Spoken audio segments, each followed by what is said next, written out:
Ihre Waschmaschine arbeitet für Sie zuverlässig Tag ein, Tag aus.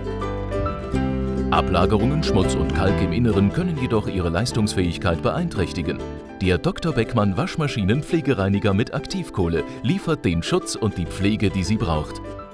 Dazu gehören das Säubern des Einspülkastens sowie der Gummidichtung, damit diese elastisch bleibt. Den Rest in die Hauptkammer des Einspülkastens geben und den Hauptwaschgang mit mindestens 60 Grad starten. Das Innere der Maschine wird von Ablagerungen effektiv gereinigt, spezielle Korrosionsinhibitoren schützen die Metallteile. So kann die Lebensdauer Ihrer Maschine verlängert werden. Dank Dr. Beckmann Waschmaschinenpflegereiniger mit Aktivkohle.